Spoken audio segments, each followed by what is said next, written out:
dia! Sejam todos bem-vindos à nossa Escola Bíblica Dominical.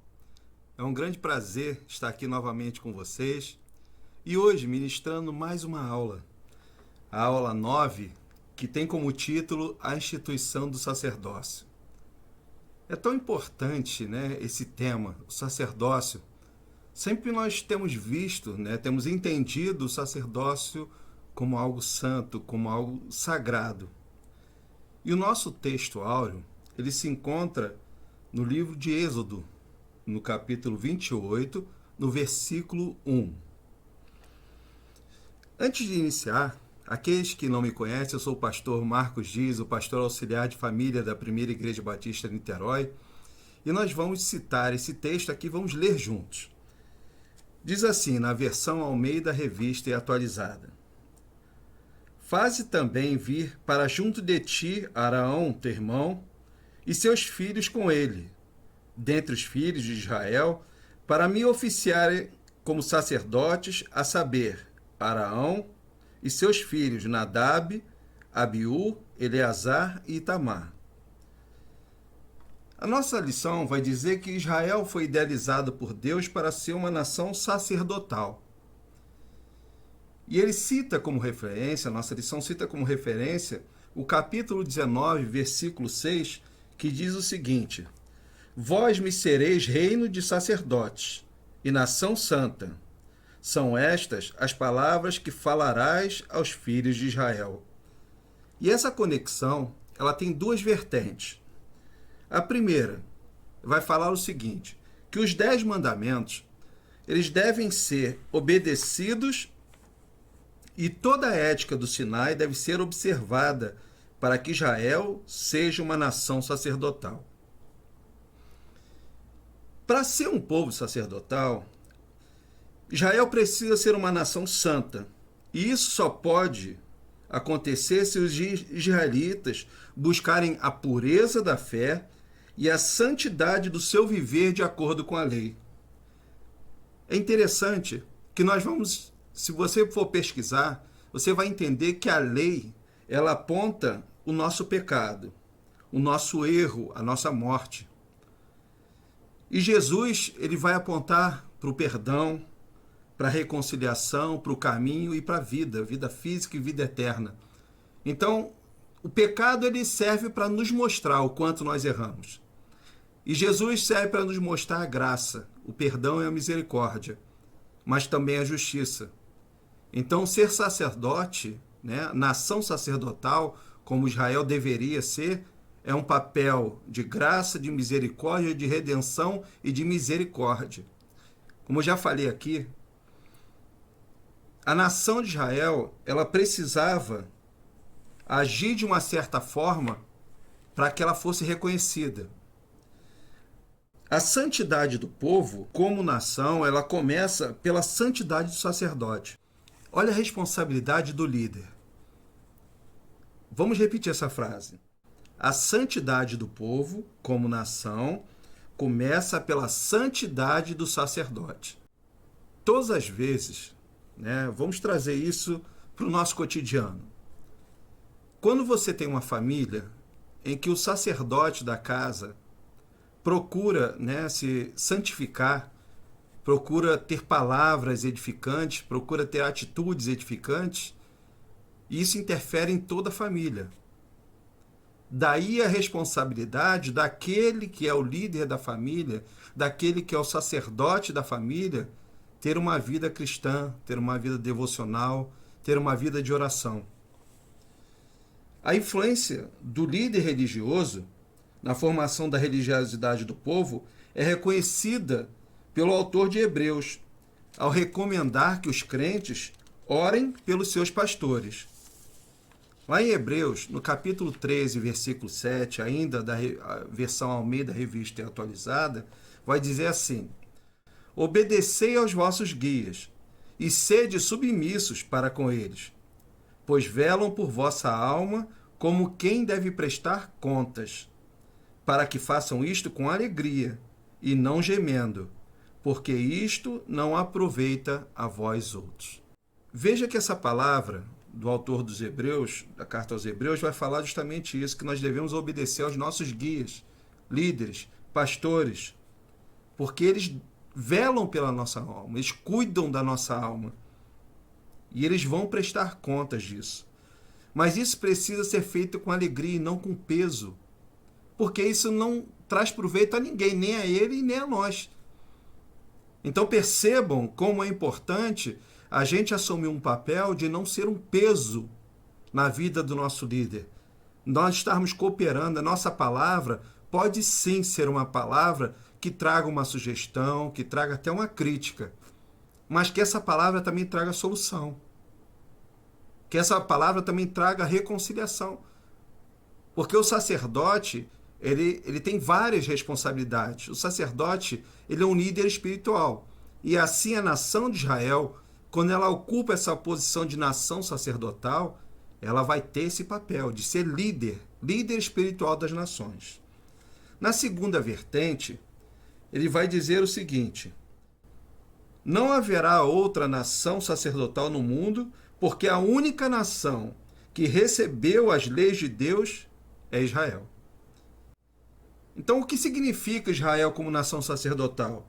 Significa que Israel cumpre a função de redenção e preservação de todas as nações. A lição ela nos dá o exemplo da intercessão de Abraão por Sodoma e Gomorra. Então disse o Senhor: se eu achar em Sodoma 50 justos dentro da cidade, pouparei a cidade toda por amor deles. E no versículo 32, disse ainda Abraão: não se ire o Senhor, se lhe falo somente mais uma vez.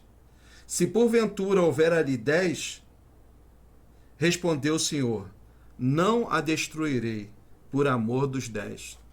Ou seja, aquela cidade não poderia, Deus não destruiria aquela cidade se houvesse ali 10 justos, se houvesse ali 20 justos, se houvesse ali 30 justos. Qual o princípio que nós tiramos disso? Assim como Israel é a nação sacerdotal, significa que se tiver, ainda assim, tiver justos no mundo, Deus não destruirá o mundo. Olha que coisa fantástica. Que lição de amor, de graça e de misericórdia. Esse é o nosso Deus. Agora, nós precisamos nos esforçar para cumprir o nosso papel, como nação sacerdotal também. Assim como os 10 justos, que Deus esperava encontrar em Sodoma para poupar a cidade, Israel será o anteparo da ira de Deus sobre os povos. Isso se encontra ali na página 43 da nossa revista Compromisso, do lado esquerdo. E é interessante que ele fala assim: por causa da justiça de Israel, Deus poupará da ruína todas as nações. Então, o papel de Israel é exatamente o papel do próprio Cristo, quando ele se entrega por todas as nações, quando ele se entrega por todas as pessoas. Então, quando a gente percebe isso, a gente vai compreendendo o papel da nação de Israel, né? Conflitando, né? Comparando com o papel do próprio Cristo, um papel de redenção, um papel de intercessão. E quando nós compreendemos isso, nós vamos compreender também o nosso papel. O que nós precisamos fazer? Qual é a nossa importância nesse processo? Então, assim como o sacerdote intercede pelo povo, Israel também intercede pelas nações da terra. A função sacerdotal implica intercessão. Novamente, a função sacerdotal implica intercessão. Além disso, é também função de Israel, como nação sacerdotal, receber os oráculos de Deus e proclamá-los a todos os povos. Então, o sacerdote, ele tinha uma função. Qual era a função do sacerdote? Era levar, né, o povo a Deus. Né? Levar o povo a Deus. Então, ele é o intermediário. Agora, a função principal é de líder espiritual. Então ele separava os animais que seriam sacrificados. Esses animais eles precisariam estar em perfeito estado para que esse sacrifício pudesse ser agradável a Deus. Então a função sacerdotal é uma função de muita importância, de muita responsabilidade. E ele recebia, né, a nação de Israel deveria receber os oráculos de Deus e proclamá-los a todos os povos. Israel deveria tornar conhecido a todas as nações o padrão de justiça revelado por Deus.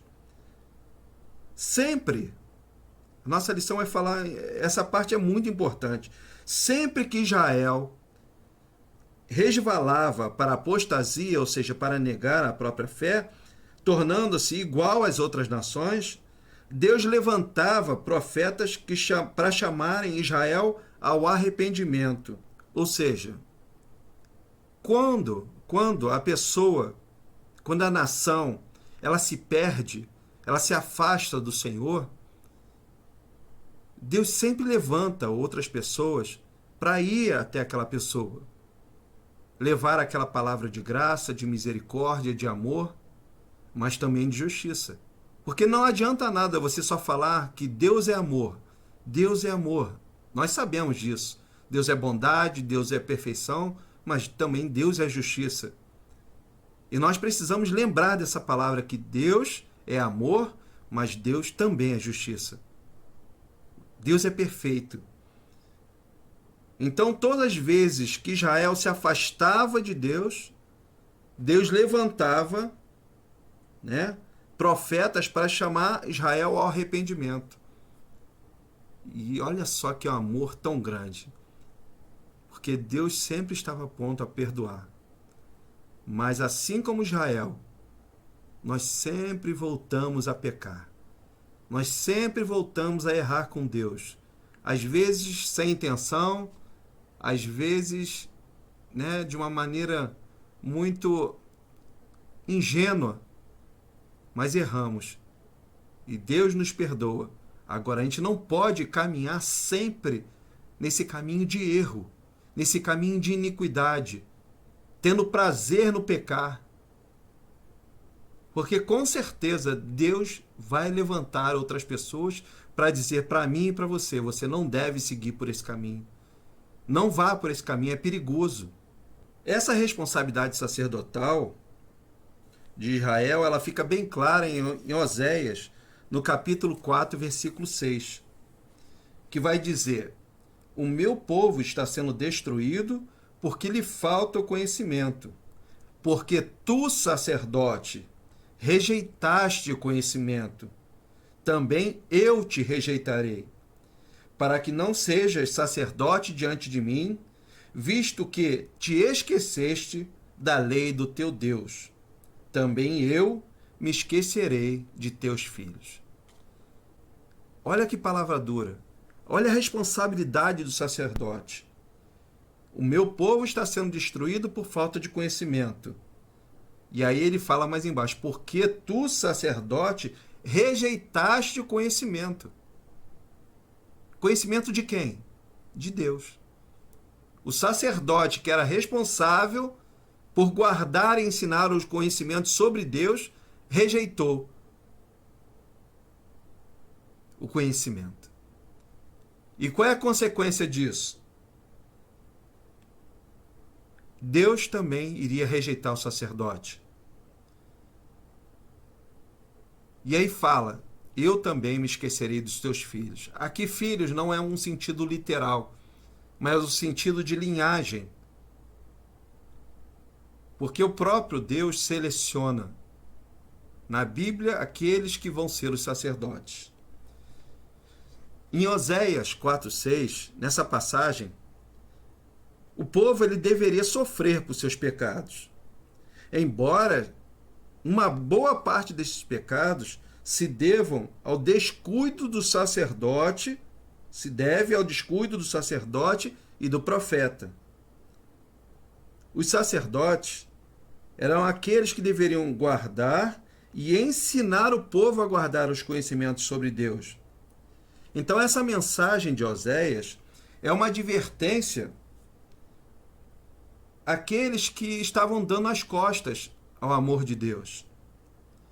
Através dessa representação simbólica de Oséias e Gomer, o amor de Deus pela nação idólatra de Israel é retratado. Então, embora Deus fosse fiel, Deus amasse, Deus se entregasse por Israel, Israel sempre se encaminhava para outros deuses. É quase como uma figura mesmo, né, da prostituta. Israel se deixava levar pelos outros deuses das nações.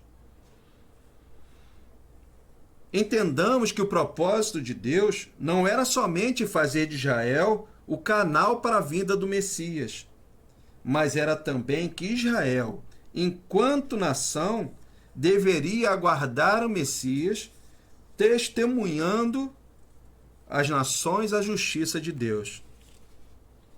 Então, o papel de Israel não era só anunciar a vinda do Messias para as outras nações, mas era testemunhar a justiça de Deus das outras nações.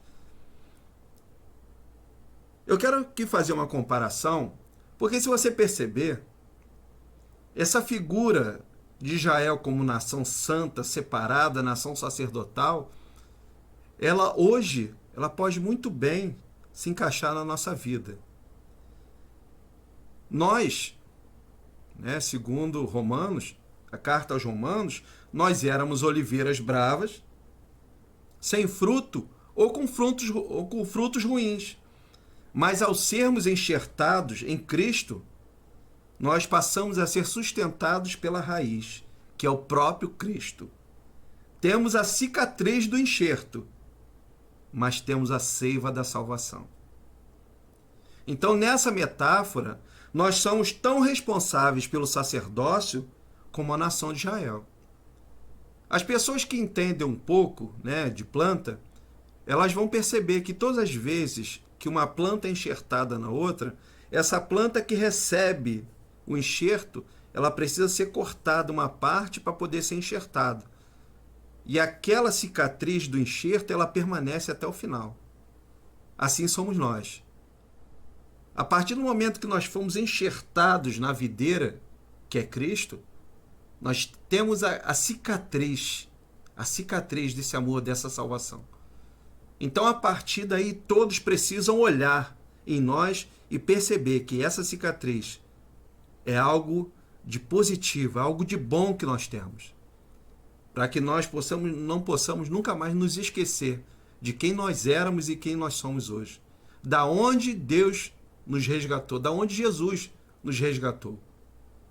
Lá em Romanos, no capítulo 11, versículos 17 e versículos 21, vai dizer: se, porém, alguns dos ramos foram quebrados, e tu, sendo oliveira brava, foste enxertado em meio deles, e te tornaste participante da raiz e da seiva da oliveira. E aí no 21 vai dizer: porque se Deus não poupou os ramos naturais, também não te poupará. Eu trouxe essa palavra aqui, que é uma palavra até dura, mas é uma palavra de alerta. Israel foi a nação escolhida. Israel tinha tudo para ser a principal nação, a nação que ia dar o exemplo para o mundo sobre Cristo, a vinda do Messias, mas não fez isso. E aqui a carta aos Romanos vai falar justamente disso. Deus não poupou os ramos naturais, que seria Israel. E aí fala: também não te poupará. Se você fizer a mesma coisa que Israel fez, se você, apesar de receber a mensagem, de receber o evangelho, e você não proclamar esse evangelho, não acreditar, não fizer através da sua vida, das suas palavras, das suas atitudes, não proclamar esse sacerdócio, você também não vai ser poupado. Assim como Israel não foi. Ele vai continuar na página 43, na revistinha do aluno, vai dizer o seguinte: o sacerdócio em uma nação sacerdotal, é o segundo tema. Então, dentro da nação sacerdotal, Deus estabelece com funções bem definidas e que somente os indicados por Deus poderiam ser sacerdotes. No Sinai, Deus restringiu a função sacerdotal a Arão e seus descendentes, como está lá no nosso texto base, em Êxodo 28:1. Mas quais seriam as qualificações dos sacerdotes? Primeiro, eles tinham que ser da linhagem, tinham que ser indicados por Deus, perdão. Eles tinham que ser indicados por Deus. Não era qualquer israelita que poderia ser sacerdote, só da tribo de Levi e descendente de Arão. E quando vocês perceberem como isso vai funcionar, eu coloquei um gráfico, que esse gráfico vai mostrar a linhagem de Levi. Levi, né? De Levi veio Gerson, Coate e Merani. De Coate veio Arão, Izar, Hebron e Uziel. De Arão veio Moisés, Miriam e Arão. E de Arão veio Nadab, Abiú, Eleazar e Itamar. Então vejam como toda essa linhagem chega aonde Deus quer que chegue. A segunda qualificação: eles tinham que ser um exemplo pessoal de vida santa. E ele cita Deuteronômio, no capítulo 33, versículo 9, que diz assim: aquele que disse a seu pai e a sua mãe, nunca os vi, e não conheceu a seus irmãos, e não estimou a seus filhos, pois guardou a tua palavra e observou a tua aliança. O que significa isso? Aquela pessoa que foi separada e que desde cedo se dispôs a servir ao Senhor, não conheceu os irmãos, não viu os pais, não estimou os filhos. Por quê? Porque estava a serviço do próprio Deus. Guardou a palavra e observou a aliança com Deus. A terceira qualificação. A terceira qualificação dizia o seguinte: não podiam ter qualquer defeito físico e perderiam a função de sacerdote caso um acidente lhe causasse qualquer deformidade. Aqui uma observação, essa exigência, ela está excluída do ministério cristão por causa da graça universal. E porque o ministério sacerdotal da antiga aliança foi extinto com a vinda do sacerdote perfeito na pessoa de Cristo Jesus. Percebam que tudo que era para Deus precisava ser perfeito. Tanto os animais no sacrifício, quanto o sacerdote. Só que quando Cristo vem, que é o Cordeiro perfeito, essa função, essa qualificação aqui perde sentido. Porque antes, se o sacerdote tivesse alguma deformidade, algum defeito físico, ou se sofresse algum acidente que lhe causasse um defeito físico, ele não poderia mais ser sacerdote. Agora, as duas primeiras continuam, né? O sacerdote precisa ser indicado por Deus. E o sacerdote precisa ser um exemplo pessoal de vida santa. E quais eram as funções do sacerdote? A primeira função do sacerdote seria executar os rituais de expiação pelo pecado do povo, mediante o sacrifício dos animais no altar. Vamos ler de novo. Executar os rituais de expiação pelo pecado do povo, mediante o sacrifício dos animais no altar. O derramamento de sangue dos animais era símbolo da própria vida do adorador, que reconhecia a justiça de Deus, e no sangue dos animais no altar estava simbolicamente dando sua própria vida para cobrir suas transgressões diante de Deus. Obviamente, esses sacrifícios implicavam a determinação de não prosseguir pecando. Lembra, né, de várias passagens, nós temos várias passagens na Bíblia que falam sobre esses holocaustos, sobre os sacrifícios. Nós temos várias passagens, e quando você percebe isso, você entende o quê? Que todas as vezes que o povo fazia esse sacrifício, era justamente para purificar o povo, para aplacar a ira de Deus sobre aquele povo. Então era feito um sacrifício. Esses animais precisavam ser perfeitos, escolhidos por Deus. Nós temos um livro da Bíblia que fala só sobre essa questão de qual animal e em qual ocasião que vai ser sacrificado. E aí, quando esse animal era sacrificado, ele tinha um propósito. Era justamente aplacar a ira de Deus sobre o pecado do povo. Então se sacrificava como se fosse aquela própria pessoa sendo sacrificada naquele lugar. E aquele sangue derramado, né, estava simbolicamente dando a própria vida, né, a própria vida da pessoa para cobrir suas transgressões diante de Deus.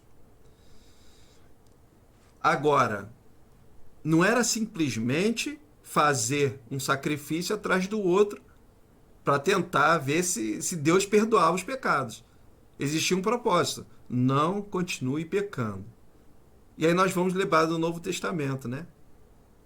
Às vezes que as transgressões, os pecados foram perdoados, Jesus repete uma frase: vá e não peques mais. Então nós precisamos, como nação santa, nação separada, ter essa visão de que Deus nos perdoa. Agora nós precisamos ter uma vida em que nós busquemos não errar mais, não pecar mais diante de Deus. Porque senão fica uma coisa repetida. É como aquela pessoa que pede perdão por ter cometido um erro, mas continua fazendo a mesma coisa, errando, que você vai chegar um momento em que nós não vamos acreditar na sinceridade daquela pessoa.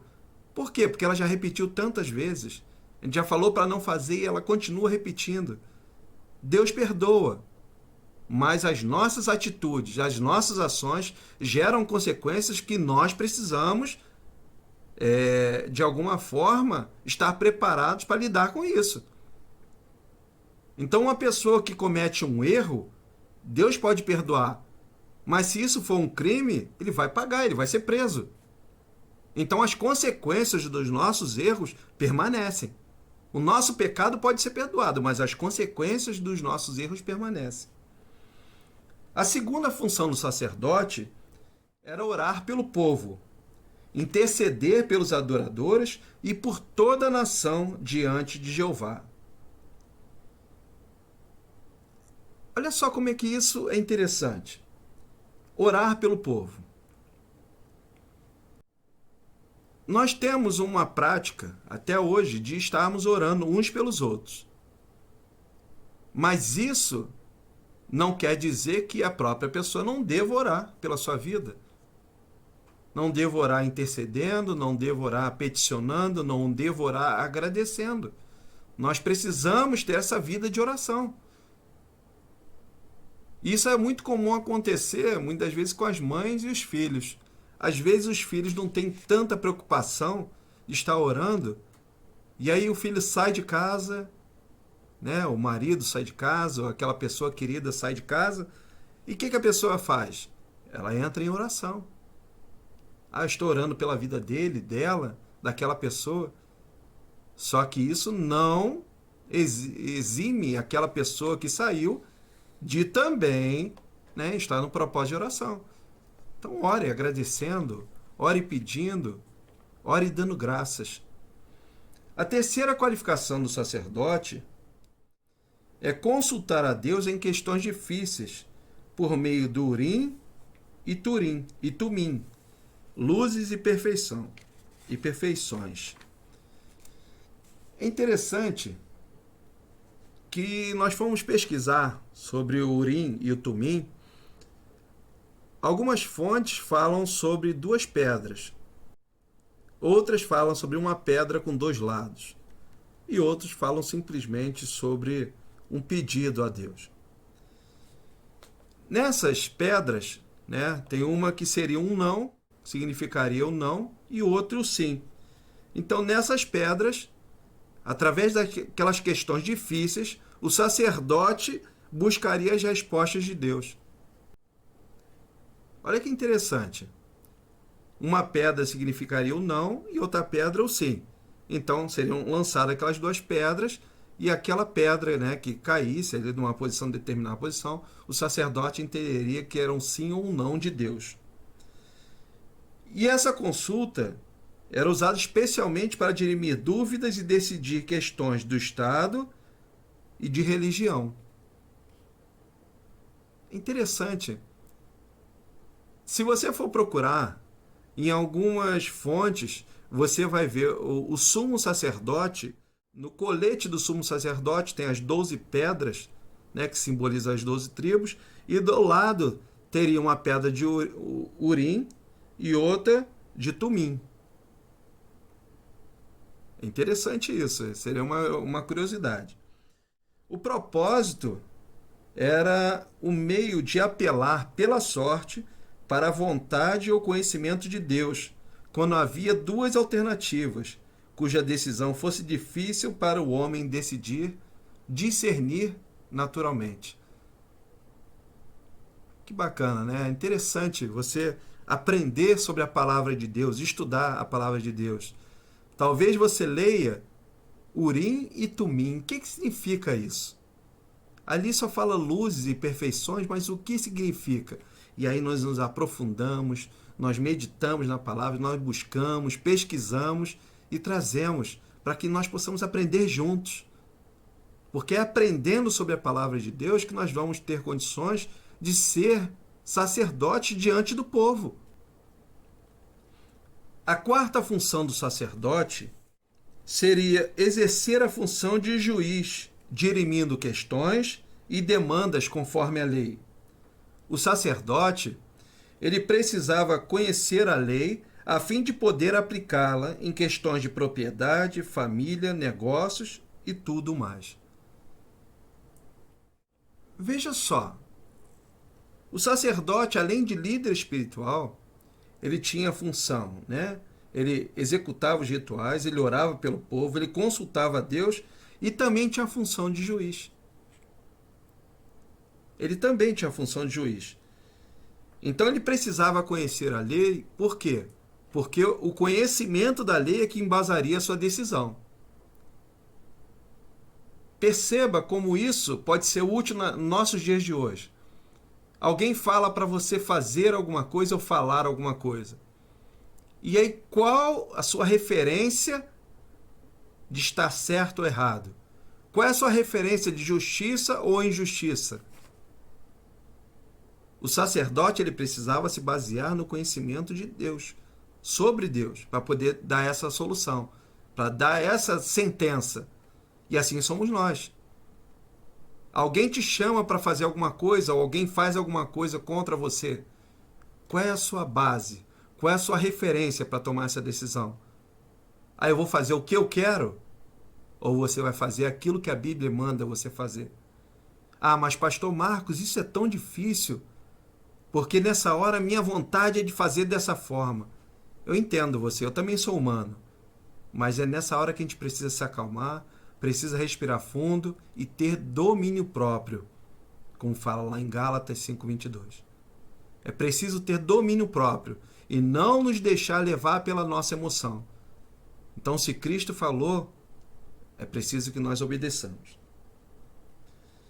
A quinta função do sacerdote é ensinar a lei, primando para que delas não se desviassem nem os reis e nem o povo, como proclama o profeta Malaquias, no capítulo 2, versículo 7, que diz assim: porque os lábios do sacerdote devem guardar o conhecimento, e da sua boca devem os homens procurar a instrução, porque ele é mensageiro do Senhor dos Exércitos. Olha a responsabilidade. Os lábios do sacerdote devem guardar o conhecimento, e da sua boca devem procurar a instrução, porque ele é mensageiro do Senhor dos Exércitos. E aí? Você, eu, nós também somos sacerdotes. Nós fomos enxertados na videira. Você tem guardado o conhecimento do Senhor? Os seus lábios têm guardado, têm falado sobre esse conhecimento? Da sua boca tem saído instrução que edificam vidas? Que às vezes dizem não e às vezes dizem sim, porque amar não é simplesmente dizer sim para tudo aquilo que as outras pessoas querem. Hoje, na sociedade pós-moderna, amor é quase sinônimo de concordância plena. As pessoas entendem, se você não concorda comigo, então você não me ama. Quando na realidade amar é muito mais do que isso. Amar às vezes é contrariar, às vezes é você argumentar, é debater e também ter paciência para ensinar e para aprender. Isso tudo faz parte do amor. Então o amor não é uma coisa, não é um ato, não é uma ação isolada. Ela depende de vários outros fatores. A sexta função do sacerdote é exercer a função profética como protótipo do Messias, que efetuou a completa e final propiciação pelos pecados do povo. E o que é a propiciação do pecado? É o ato de justificar o pecador ou remover a culpa do pecado através de um sacrifício. Então a morte de cruz, a morte de Jesus na cruz, foi um ato propiciatório pelo perdão dos nossos pecados. Ou seja, ele justificou o pecador e removeu a nossa culpa. A mesma forma é a função do sacerdote. Quando ele faz o sacrifício daquele animal, ele executa a propiciação dos pecados do povo. Ele remove a culpa dos pecados do povo. Assim foi com Cristo. Agora nós vamos falar sobre o terceiro subitem, que vai falar sobre a questão da roupa, as roupas dos sacerdotes. Essa questão é uma questão bem descritiva mesmo. Nós vamos falar sobre como eram feitas, o material, as pedras que eram utilizadas. Agora, lendo a lição, surge a primeira dúvida. Nos capítulos 28 e 39, são descritas, com riquezas de pormenores as vestes que os sacerdotes deveriam usar nos rituais dos cultos. E duas coisas devem ser ditas inicialmente sobre a confecção das roupas dos ministrantes dos cultos. Primeiro, elas eram ricas em ornamentos imponentes, como convinha à dignidade do ofício sacerdotal. Ora, se essas roupas eram ricas em ornamentos, eram imponentes, mas se esse povo vagava pelo deserto, de onde vinha esse material? De onde vinha essa riqueza? Essas fazendas, esse tecido, essas pedras que eram usadas? E essa pergunta a nossa lição vai responder de um modo muito interessante. A resposta é muito interessante. Ao partirem do Egito, os israelitas eles levaram consigo tudo que eles tinham nas suas casas. O que eles puderam carregar, eles levaram. E com certeza, muitas daquelas fazendas, pedras preciosas, aquele ouro, que eram propriedade desse povo, herdados de Abraão, de Isaac e Jacó, além dos bens que foram adquiridos no Egito. Mas nós não podemos esquecer que esse povo era escravo no Egito. Só que tem uma outra situação, uma outra hipótese aqui que eu acho bem bacana. Quando diz assim, não podemos também olvidar que antes de saírem do Egito, os israelitas pediram ouro, prata e ornamento aos egípcios. Preste atenção, no que foram atendidos, porque o povo de Faraó, depois de tão poderosas manifestações da graça de Deus, ficaram amedrontados e desejaram que os escravos saíssem do seu país o mais rápido possível, antes que os prodígios mais devastadores acontecessem. Vocês lembram dessa passagem? Quando o Faraó já não pede, já determina, sai, o povo precisa sair agora. E o povo egípcio foi dando tudo que o povo de Israel pedia. Para quê? Para poder sair logo, porque diante das pragas do Egito, eles já tinham perdido praticamente tudo, inclusive os seus primogênitos. Então, nesse momento que o povo de Israel sai, o povo egípcio dá tudo que eles têm, não pode levar tudo. Pode levar ouro, prata, riqueza, pedras, tudo que vocês quiserem, os animais, levem tudo. Porque se Deus foi capaz de fazer tudo aquilo que eles fizeram, imagina o que poderia ainda estar por vir. Então, essa também é uma possibilidade dessa riqueza, né, de ornamentos, de tecidos que o povo tinha ali naquele lugar, ali no deserto, já que no deserto não vendia nada, né? Houve ainda a vitória de Israel sobre os amalequitas, que certamente também resultou na apreensão de despojos. O segundo fato é que alguns hebreus aprenderam com os egípcios a técnica, a beleza da ornamentação das vestes. Quando nós assistimos alguns documentários, alguns filmes, nós percebemos o quanto os egípcios eram avançados nessa questão da beleza, da arte, em várias ciências, né? Então, enquanto o povo hebreu esteve ali escravo, alguns hebreus também aprenderam esses ofícios. E essa também é uma hipótese de que a roupa dos sacerdotes foi baseada também no conhecimento que os hebreus tiveram sobre a arte egípcia. Cada peça de vestimento sacerdotal tinha um significado particular. E Deus instruiu Moisés sobre detalhes importantes daquelas roupas.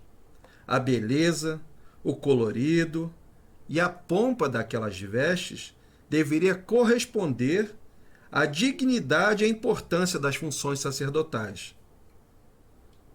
Quando olhasse para os sacerdotes devidamente paramentados, o povo deveria perceber a nobreza, a beleza e a importância das funções dos sacerdotes, especialmente do sumo sacerdote. Aqui nós podemos perceber uma coisa e que até hoje permanece. Quando os sacerdotes da Igreja Católica eles se paramentavam para a realização da missa ou para a realização de algum evento, alguma atividade, existia todo um paramento, uma roupa especial para aquele momento. E era uma roupa suntuosa, uma roupa bonita. Assim também era o sacerdote. E também o sumo sacerdote. E até hoje, né, eu cresci escutando isso. Vai falar assim, não, vamos à casa do Senhor, então precisamos escolher a nossa melhor roupa, precisamos nos vestir da melhor forma, porque é para o Senhor. Vê se isso não bate com essa visão de que o sumo sacerdote, o sacerdote, ele precisaria estar vestido de uma maneira muito especial para estar diante do Senhor. Vê se isso não coincide com essa visão que nós temos sobre vestimenta e reverência a Deus. Como se a nossa vestimenta fosse sinônimo da nossa reverência. Quando na realidade a nossa reverência ela está muito mais aqui, ó, na nossa mente e no nosso coração. Perceberam? O sumo sacerdote ele carregava sobre seus ombros o peso da responsabilidade pela liderança espiritual das 12 tribos de Israel. E esse peso estava simbolizado nas duas pedras de berilo, ônix, em que estavam gravados os nomes das 12 tribos, que levava como platinas, ou seja, platina aqui no ombro, sobre o colete sacerdotal. Um peitoral quadrado de 1 palmo de lado seria uma bolsa contendo 12 pedras, que representavam as 12 tribos.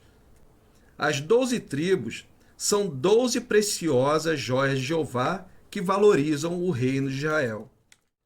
Vocês podem perceber o quanto, né, essa vestimenta representava a imponência de Deus através daquela pessoa. Eram pedras, era ouro, eram tecidos raros, eram tecidos finos, para simbolizar toda a santidade, a imponência. E as vestes sacerdotais, elas tinham que ser lavadas. E o próprio sacerdote tinha que se banhar em água antes de vesti-las, simbolizando a santidade da sua alma no exercício da função sacerdotal. E a lição ela vai nos mostrar, vai nos recomendar, aliás, o que diz lá no Salmo 96, no versículo 9, que diz o seguinte: adorai o Senhor na beleza da sua santidade, tremei diante dele todas as terras. É assim. Esse precisa ser o nosso sentimento. Adorar o Senhor na beleza da sua santidade. Deus fala. Deus sempre falou e vai continuar falando aos nossos corações. Então esteja sensível à voz do Espírito Santo quando ele falar ao seu coração. Porque às vezes você não conhece a pessoa. Você não sabe o que a pessoa está passando. E Deus te dá uma palavra para falar com aquela pessoa e você sabe, você sente que aquilo é uma palavra vinda de Deus para aquela pessoa. Então esteja sensível à voz do Espírito Santo quando ele falar para você, conversar com alguém, levar uma palavra a alguém. Porque não é a sua capacidade. Deus vai usar o seu conhecimento, vai usar o seu intelecto, mas ele precisa usar também a sua sensibilidade espiritual para poder levar a palavra dele àquela pessoa. Deus merece o melhor dos seus adoradores. Como nos apresentamos diante da glória de Deus?